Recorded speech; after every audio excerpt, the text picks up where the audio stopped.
Presença garantida em nossos lares, ela faz parte da vida dos brasileiros há 70 anos. Inaugurada em 18 de setembro de 1950, a TV Tupi foi a primeira TV do Brasil e uma das pioneiras no mundo.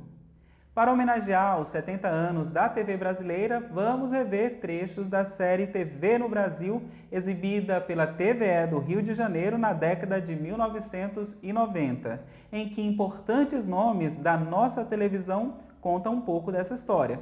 Afinal, aqui, se existe memória, a fita roda.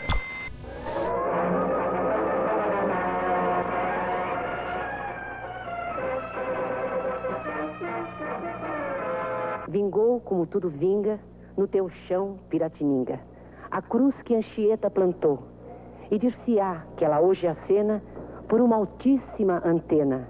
Então nós começamos a fazer experiência. A televisão entrava no ar 6 horas da tarde e saía meia-noite. Então eu falei, vamos prolongar mais meia hora, mais 40 minutos, e vamos fazer um programa meia-noite, que já deve ter muito pouca gente assistindo, já existiam poucos aparelhos.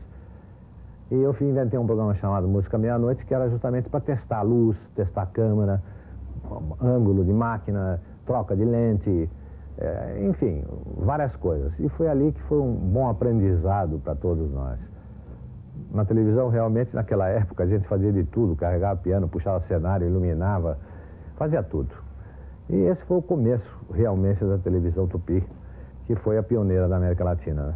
A primeira participação que eu tive na televisão foi realmente no primeiro programa de televisão oficial do país.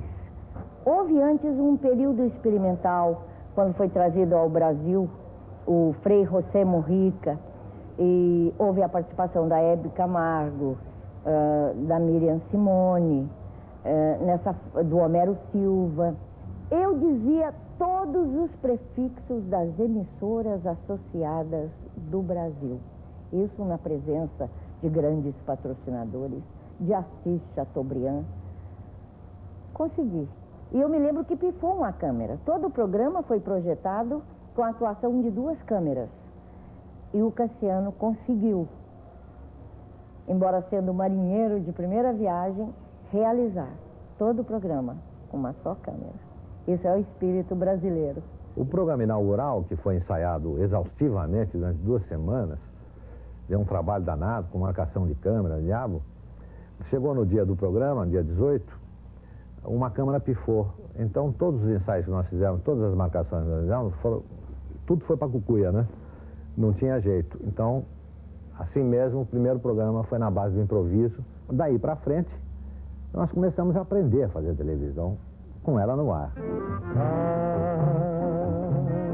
Eu sofri tanto tempo assim longe de ti.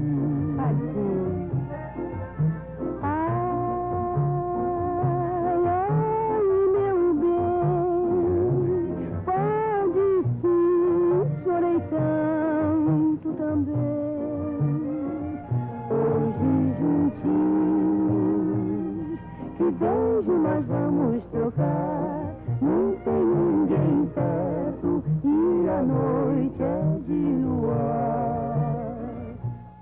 Eu, Walter Forster, Dermeval Costa Lima, Branca, Sarita Campos, fomos até Santos buscar o material que iria ser a televisão, a primeira emissora de televisão da América Latina. Então eu acho que eu sou o exemplo vivo dessa história da televisão, porque eu passei a mão nos caixotes e eu vi aquilo e brilhavam, meus olhos brilhavam mais do que estão agora, de emoção de saber que aquilo ia se tornar a coqueluche, que ainda é hoje mais do que nunca. Foi realmente uma coisa extremamente emocionante. Mais ainda emocionante saber que todas aquelas pessoas que iam manusear aqueles equipamentos não sabiam nada, não conheciam nada daquilo. Mas mais do que de repente, começou tudo a funcionar, começou tudo a dar certo.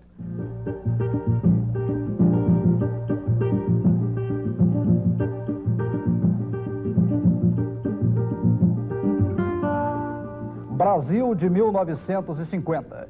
50 milhões de habitantes aproximadamente, dos quais 63% moram no campo.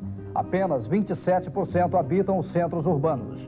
Uma economia essencialmente agrícola. As condições para o investimento em televisão não são propícias. Mas desde 1948, Chateaubriand sonha, pesquisa e planeja a TV no Brasil. Rádio, cinema, teatro, jornal, de cada um destes veículos a televisão retirou sua parte. E da mistura de todas elas, fez o molho de sua programação. A primeira transmissão carioca se dá a 20 de janeiro de 1951, na inauguração da TV Tupi do Rio, Canal 6. Mas vocês querem saber como é que eu me tornei garota propaganda? Eu já era atriz, já era cantora, e começaram a aparecer os patrocinadores que me pediam, que queriam que eu fosse a estrela do programa deles. E eles exigiam também uma coisa, eles me pagariam por fora, isso espontaneamente, eu nunca pedi nada, porque eu tinha contrato ainda com as associadas. Então, o primeiro patrocinador que apareceu foi o Varma, o programa intitulava-se Brindes Varma, era do senhor Armando. E ele queria que eu cantasse, que às vezes fizesse um monólogo, mas queria que eu sempre fizesse também a publicidade da Varma. E ele, além de me pagar por fora um belo prolabore, que eu acho até que era equivalente ao meu salário no final do mês, ele me dava muitos presentes também. Me deu a minha primeira enceradeira, porque eu era pobre, eu não dava, eu ganhava pouco. Pra vocês terem ideia, nós começamos a TV Tupi com somente 2 câmeras para estúdio, uma ilha de telecine, ilha essa que só tinha um projetor de filmes e um projetor de slides. Slides não esse 35, mas o slide que eram os diapositivos de 3 polegadas. Então, o operador de telecine, inclusive, tinha que fazer malabarismo para trocar um filme de um filme para o outro, um carretel para o outro, enquanto estavam os slides no ar. E quando a unidade móvel saía para uma transmissão externa, um jogo do Maracanã, por exemplo, o estúdio ficava simplesmente com o telecine. Não tinha como gerar qualquer tipo de imagem. Videotape não existia ainda. O micro-ondas que nós utilizávamos no carro de externa era exatamente igual ao do estúdio, só que os painéis estavam subdivididos em maletas, mas o conjunto pesava 200 quilos. E esse micro-ondas nem levava o áudio junto. Hoje os transmissores micro-ondas levam o áudio junto. Nós temos um outro transmissor à parte para o canal de áudio. Fazer novela naquela época era muito difícil, principalmente devido às condições do estúdio em que nós trabalhávamos. O antigo estúdio Tupi, lá na Venezuela, que tinha uma big coluna no meio. Então, os câmeras tinham muita dificuldade de se posicionar. E nós fazemos verdadeiros prodígios de equilibrismo para nos situarmos em posições favoráveis à câmera. Mas, afora esse problema técnico, tínhamos outros que, principalmente uma peça de época, como foi a Bela Madame Vargas, que era uma época até muito feminina, muito propícia à mulher, porque as roupas eram muito interessantes, foram todas desenhadas pelo Pernambuco de Oliveira. E no elenco nós tínhamos a Fernanda Montenegro, que naquela época estava começando, o Paulo Porto, o Ribeiro Fortes, e creio que Alberto Pérez também trabalhava nessa novela. Aliás, não era uma novela, era um teatro de 1 hora, que começava às 8h30 da noite. E foi dirigida pelo grande Chianca de Garcia. Em março de 1952, inaugura-se a TV Paulista, Canal 5, pertencente ao grupo do deputado Ortiz Monteiro. Meses depois, a TV Paulista é adquirida pelas organizações Vitor Costa. É dado um grande impulso na programação. Novas atrações surgem no ar. Circo do Arrelia, Clube dos Artistas, Sítio do Pica-Pau Amarelo, Praça da Alegria. E nós começamos então, nós que éramos da Rádio Nacional, nós começamos a fazer, Nacional de São Paulo, começamos a fazer a programação da TV Paulista. E era muito engraçado, porque era um estúdiozinho, era uma sala, 2 câmeras, iluminação, tudo super primário. E nós fazíamos também programas na Rádio Nacional. Foi onde começaram vários comediantes. Depois nós fomos em 58 para a TV Rio, fazer a Praça da Alegria, que já era sucesso aqui em São Paulo. E a praça começou um ano antes aqui, porque em 57, meu pai foi para Buenos Aires e ele estava assim, na sacada, na janela do hotel, ele via que tinha um senhor ali numa pracinha que conhecia o jornaleiro, e as pessoas passavam, cumprimentavam. Ele falou, então, puxa, se eu fizesse assim um cenário único, né? Não dá trabalho, é fácil, um pano atrás, um cenário fixo, um banco, e está feito o programa. Porque ele não tinha dinheiro para fazer televisão. A coisa era feita na base do improviso, tinha que ser assim. Então ele ficou sentado e começou a fazer a praça com os personagens que passavam. E deu realmente muito certo, foi um sucesso estrondoso em São Paulo, muito mais no Rio de Janeiro. O Circo do Arrelia começou pela primeira vez quando a RG trouxe para mostrar ao Brasil o que era a TV, porque não se conhecia a TV no Brasil. Então ela veio e trouxe. Eu fui convidado para participar das exibições de inauguração da TV. Então era um espetáculo em miniatura do que o circo. E lembro com grande saudade do dia 18 de setembro de 1950, quando nós todos esperançosos estávamos entrando numa coisa que nós não sabíamos o que era. Tínhamos apenas a nossa mocidade, a nossa vontade de vencer e de agradar, liderados por pessoas fantásticas como o Dermeval Costa Lima, que era o nosso chefe, e o Cassiano Gabus Mendes, menino ainda, já o nosso querido chefinho. E me parece que naquela mesma semana foi criado o Clube dos Artistas, uma ideia dos nossos queridos amigos já falecidos, o Walter Tasca e Júlio Najib. O apresentador, o grande Homero Silva, também já falecido, que era uma criatura fantástica. E o Clube dos Artistas era uma coisa tranquila, um cenário muito simples, com mesas e cadeiras, e que era frequentado pelo pessoal da Tupi. Para nós era uma farra.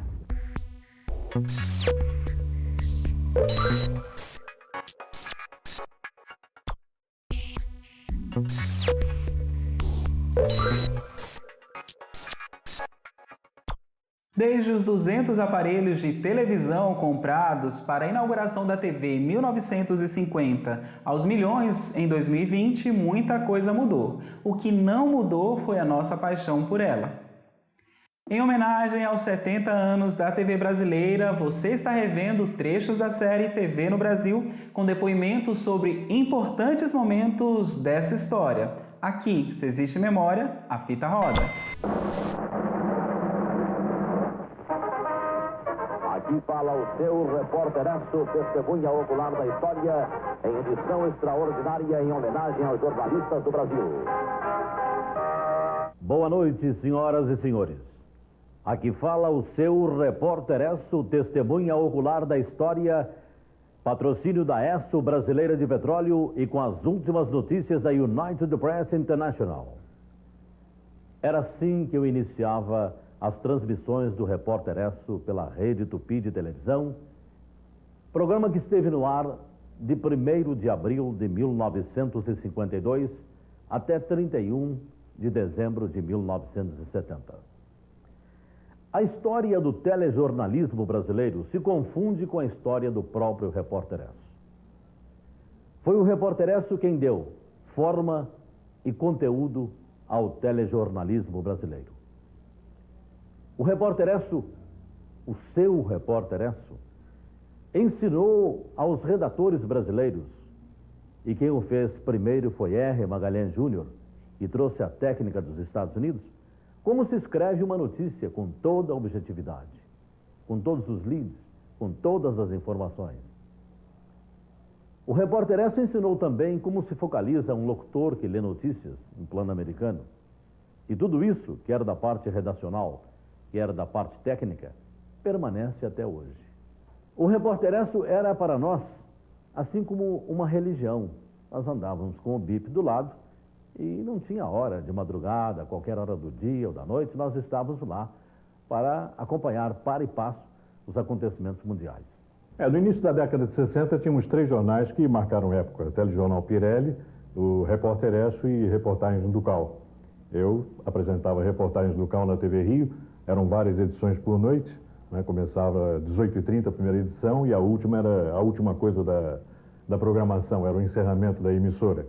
E notícias importantes, é claro que durante o período que eu apresentei a reportagem do CAL, houve muita notícia importante. Mas a que mais ficou na nossa memória, a que mais gravou, foi uma notícia que acabou, né, apesar de ser uma notícia triste, né, mas aconteceu um pitoresco dentro dessa tristeza. Foi a morte do primeiro-ministro, Brochado da Rocha. Desenrolava-se o noticiário normalmente e, eventualmente, chegava aquela notícia no meio do noticiário, né? Aquela última notícia, entregava o papelzinho meio, né, por baixo da mesa para a gente. E eu li, como última notícia, anunciei a morte do primeiro-ministro Brochado da Rocha. Acabou o noticiário, eu olhei para o monitor, a imagem já estava no auditório, né? Enquanto arrumava os papeizinhos e tal, né? Eu cantarolei, né? Morreu, antes ele do que eu. Só que a imagem não estava no ar, mas o áudio estava. Em 1950, tivemos a inauguração da pioneira da América Latina, a PRF3, Canal 3, não era nem Canal 4, TV Tupi de São Paulo. Nesta época, juntamente com Maurício Loureiro Gama, nós inaugurávamos o primeiro telejornal vespertino da televisão sul-americana. Quando, da Piazza do Vaticano, nós colhemos imagens para serem transmitidas posteriormente, pois não havia satélite na época, da posse do Papa João XXIII. Em seguida, todos os papas mereceram coberturas internacionais de minha parte. 13 de maio de 1967, no Santuário de Fátima, quando o mundo rezou em Fátima com a presença de Paulo VI, que também foi o primeiro Papa a rezar uma missa em português. Eu me encontrava lá realizando esta cobertura para a TV Record, Canal 7. E nessa ocasião, numa das folgas de Sua Santidade, eu tive o privilégio de ser recebido pelo Papa Paulo VI.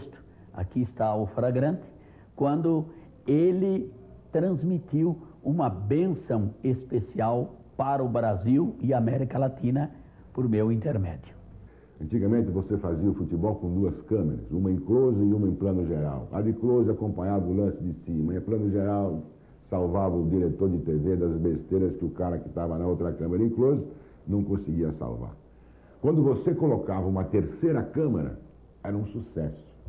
Eu me lembro que quando a TV Record botou uma câmera dentro da pista e focalizou o presidente da federação, naquela oportunidade, João Mendonça Falcão, com uma senhora que não era dele ao lado dele, imediatamente mandaram tirar a câmera da pista.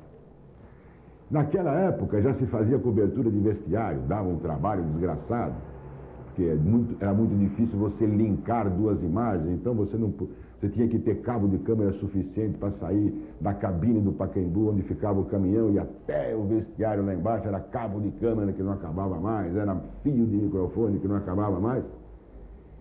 E a evolução, a tecnologia, trouxe outros ângulos do esporte, outros momentos do esporte, o slow motion. Quer dizer, você tem aquilo com muito maior detalhe. E isso aí vai se aprimorar cada vez mais. O Chateaubriand comprou 10 emissoras de televisão de uma vez. Então, a qualidade da RCA era uma qualidade boa, qualidade tecnicamente muito boa. Não era a melhor câmera que existia na época, mas era de qualidade muito boa. Depois é que começaram a chegar os equipamentos. A segunda emissora de São Paulo foi a TV Paulista. Já usava Dumont. Depois veio a Record e depois vieram as outras.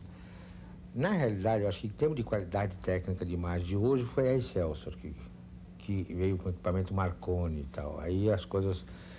A imagem era bonita, era limpa, mas tinha probleminhas de 1950, né? Eu acho que a recepção era mais complicada do que a transmissão. A transmissão era de muito boa qualidade. Preto e branco, um pouco empastada e tal. Mas a gente... O pessoal pegou rápido, sabe? Isso é que é incrível no Brasil. Porque o pessoal que foi trabalhar em televisão, ninguém tinha visto televisão na sua vida. Ninguém. Antes de botar no ar. E o programa saiu, fluente. os iluminadores descobriram forma de iluminar, os cameramen aprenderam a andar com a câmera que os americanos não andavam. A gente saía com uma porrisca na testa aqui, porque você empurrava a câmera com a testa, mas... Então, a criatividade, que eu acho que é importante, por isso a televisão brasileira é tão boa hoje. Antigamente, por exemplo, na luz para preto e branco, era preciso muita luz, uma quantidade imensa de luz, porque os tubos não eram muito sensíveis. Então você tinha que iluminar, não tinha que deixar sombra. Isso era o fantasma, era sombra. Todo mundo não podia ter uma sombrinha. Isso aqui não podia ter nunca. Então era um tal de tacar luz por baixo, por cima, por lado, todo lado tinha luz, um calor tremendo, né? O que não acontece hoje em dia. Hoje em dia, com pouquinha luz, você ilumina bem, bonito e chegando quase à qualidade do cinema. É necessário lembrar que você ligava qualquer uma das televisões brasileiras e não sabia qual era. Em São Paulo haviam 5 ou 6 televisões e você, para distinguir o que estava vendo, tinha que esperar um intervalo comercial em que a televisão se assinasse. Mas se assinava com um slide em branco e preto, uma tipia não escolhida, as televisões não tinham marcas, haviam símbolos que apareciam de vez em quando, como um índiozinho da TV Tupi com 2 antenas. Mas foi na TV Excelsior que nós demos forma a uma programação visual para a TV. Você passava pela Excelsior, procurando no dial a estação que você queria, e você sabia que era Excelsior. A Continental teve realmente uma repercussão fora do comum. Foi realmente uma estação, inclusive, por exemplo, o lançamento da reportagem direta, que a estação, a Continental era a estação do Palu, que era a grande figura da reportagem radiofônica, Carlos Palu. Participação também do Ari Viseu. A parte de teatro, como eu, concluindo, eu talvez tivesse abusado, porque era um teatro por dia, grupos. O primeiro ano da televisão continental foi a coisa mais importante que eu consegui fazer em toda a minha carreira de televisão. Eu considero a coisa mais importante porque ali se fez o repertório universal mais importante que eu participei. Tivemos as oportunidades maiores dentro da profissão. Na época eu cortava, atuava como ator, produzia, fazíamos musicais, fazíamos teatro, fazíamos programas de toda espécie. Era um laboratório e veio comandar essa estação quem? Dermival Costa Lima, o poeta Costa Lima. E a TV Continental só tinha equipamento, não tinha equipe. Aí foi uma equipe de São Paulo, da organização Vitor Costa, que era a TV Paulista, para fazer vários programas que eram da casa lá na Continental do Rio. Foi a Hebe Camargo, foi a Praça da Alegria, foi uma série de musicais. A Praça da Alegria tem uma coisa engraçada, uma coincidência engraçada, porque eu era assistente do Nóbrega. Era o garoto, para quem o Nóbrega dizia, o garoto, vai lá buscar o Golias, que está na hora dele. E depois, anos depois, eu vinha sentar naquele lugar do Nóbrega que vinha comandar a Praça da Alegria, já na Rede Globo. Hoje ela é absolutamente bem comandada pelo Carlos Alberto de Nóbrega, que foi um grande amigo, e é um grande amigo, foi um grande incentivador daquela época também. Depois de diretor de estúdio na TV Continental, para voltar um pouco, faltaram alguns elementos lá e eu passei a dirigir alguns programas do Teleteatro das quartas. Dirigi a Teleteatro de uma maneira assim, do garoto que conhecia TV, mas não conhecia teatro. De modo que a minha experiência algumas vezes foi boa, algumas vezes foi um desastre danado como diretor de Teleteatro.